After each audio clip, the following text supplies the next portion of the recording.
So look, if you want to grow your wealth, your income, and increase the amount of time off, then these are the shortcuts that can help. Welcome to the Wealth Creation Podcast. Welcome to the Property Cashflow Show. Slightly late today. Only about 8 minutes, which is a world record for being late for Dan. Well done. Normally it's like a couple of hours. Anyway, in today's Property Cashflow Show, I want to talk to you about property, obviously, because it's the Property Cashflow Show. But I also want to talk to you about this kind of short-termism ideas and concepts that I see going on right now, just because we're in the middle of this COVID pandemic. Sure, in the next 20 years, 100 years, the COVID pandemic will be something that people will be learning in history, but it's just a blip in the whole scheme of blips from here to eternity. We've had 200 years of blips, from revolutions to war in the Falklands. I don't know which revolution I'm on about, the French one probably.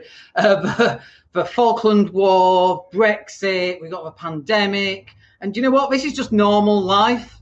I know it kind of seems like it's much more intense right now because everyone's locked down, or you should be. Everyone's wearing masks and nobody dare go on planes and all of that kind of thing. But what's going to happen after the pandemic is finished is things going to be completely different forever?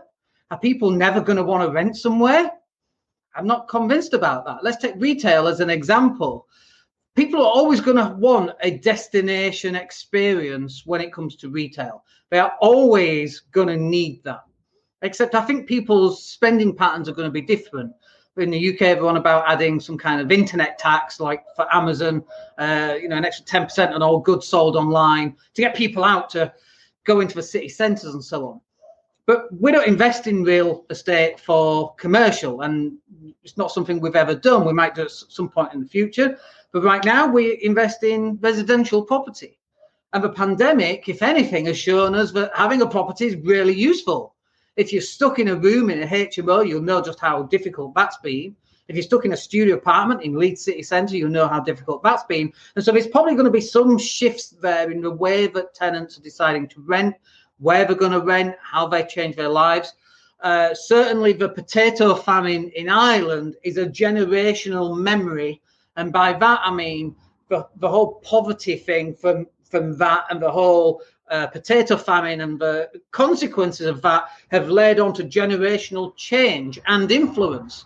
And we might have that with the pandemic too. We might have a generational pandemic. Certainly my 5-year-old will remember the times when she wasn't allowed out and everybody had to wear masks. She'll remember that for the rest of her life.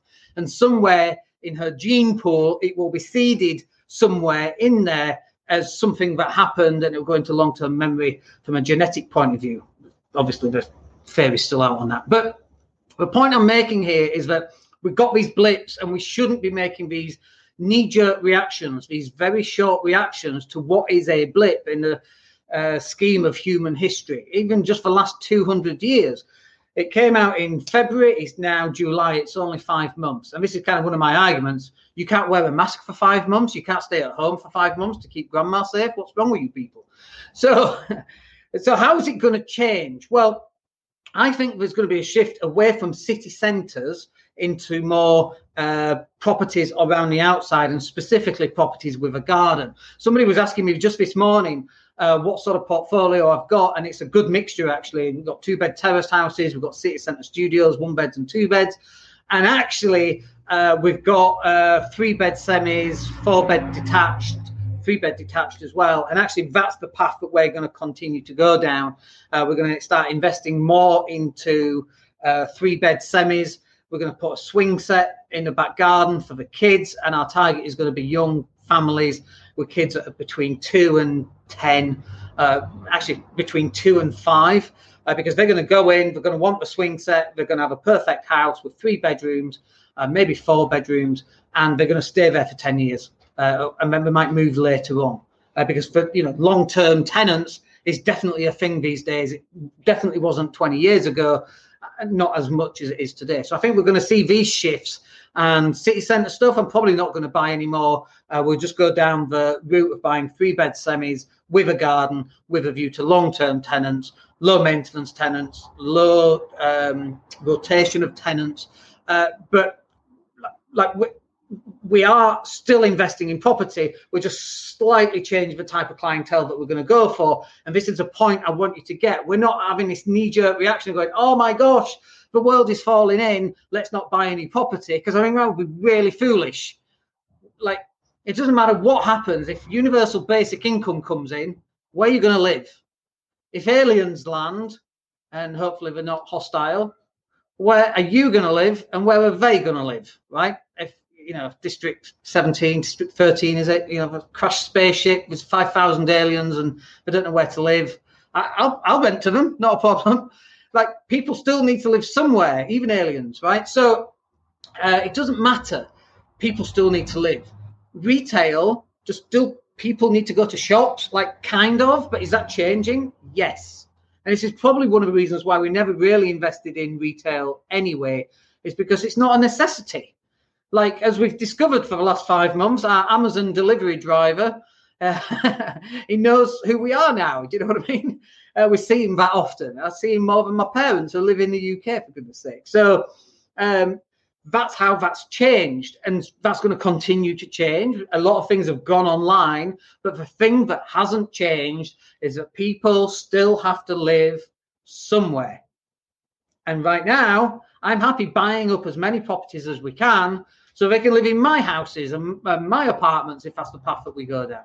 I'm happy to do that because, again, people have to live somewhere. And so if you're just starting out on property and you go, oh, should I wait? Like, I don't know what's going to happen in 6 months or 12 months or 18 months. Are 10 million people going to die? I don't know. But even if 10 million people do die, how long do you think it's going to take to replace 10 million people through childbirth and so on? Not long. Look at how fast the population of the world is increasing. Like, it's exponentially increasing. It was 5 billion like in the 80s. We like doubled it in 40 years. That's crazy. And I think it's going to top out at 9, 10 or 11 million. I have no idea where they're getting these numbers from or why they think it's going to top out. Certainly the birth rate has declined and so on. But like, this is an exponential thing. If you have 3 kids and those 3 kids have 3 kids and those 3 kids have 3 kids and so on, there is no way is this thing topping out at 9, 10, 11 billion people. This thing is going all the way to the moon, certainly to Mars, and we will expand off this planet. But this is where we live, and especially in the UK, they're not building land anymore. They're not building land anywhere other than Dubai, I suppose. But they're not building land. They got to live somewhere, right?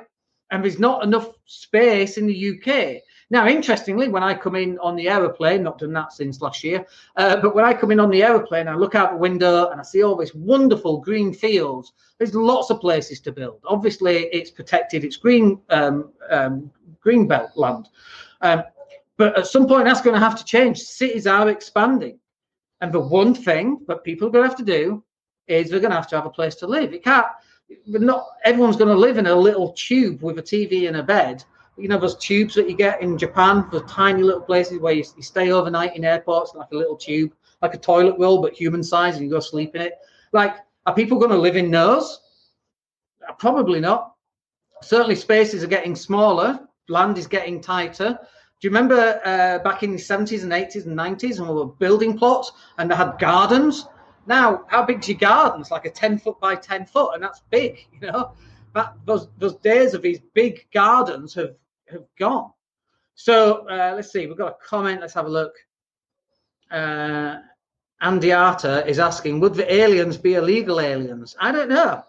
As long as they have, Brexit, does that apply to aliens? And when we're talking aliens, I mean little green men, not illegal aliens. But I don't know. Who knows? I actually think, Andy, just to tie onto this one a little bit, I actually think we're due a contact situation in the next couple of years, by the way. In fact, I'm 48 now, just turned 48.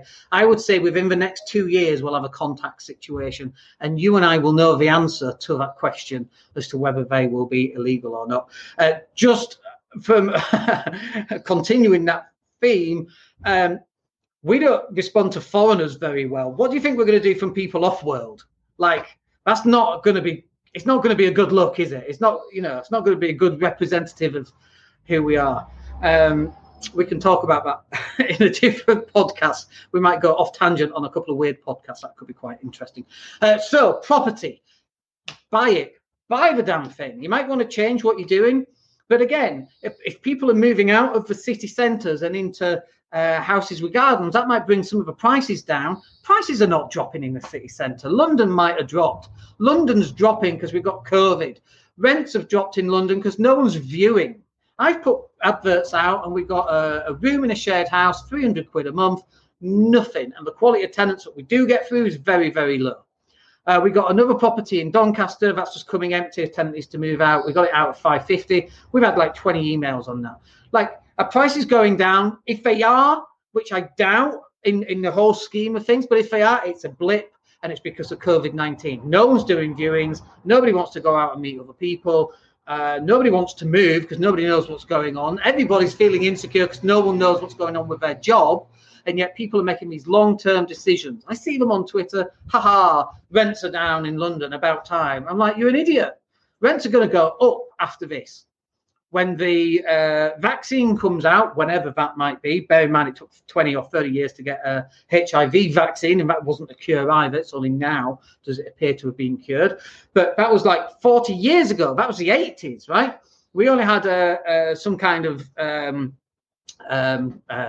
medication that you could take about 20 years ago. I know this because of Magic Johnson, a basketball player who had HIV, and I was following his stories, how I know about this stuff. So you cannot let this short-term blip, oh yeah, but prices are going down. Are they? Okay.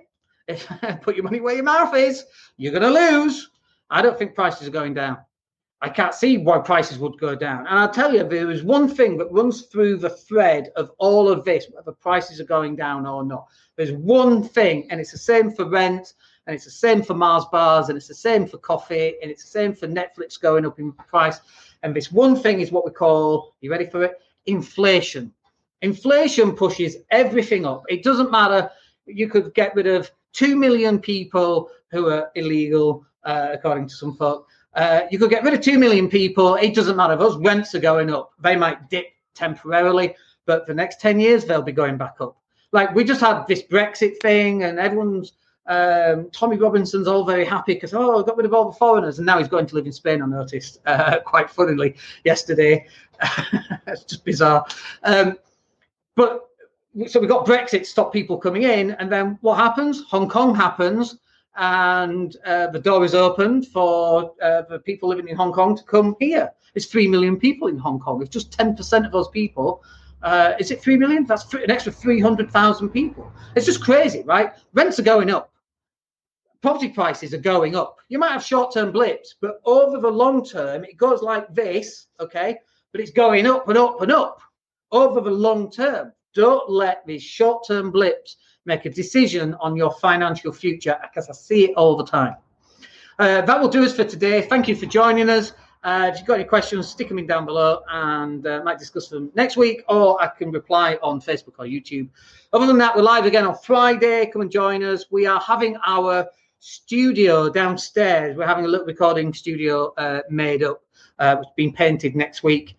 So we might show you around that maybe on Friday, maybe not, who knows. Anyway, I hope you're well, stay safe, and we'll speak to you on the next one. My name's Dan Latto. Take care, folks. Hey, it's Dan here. Thank you for listening. Really appreciate each and every one of you. Please click like or subscribe to the entire podcast.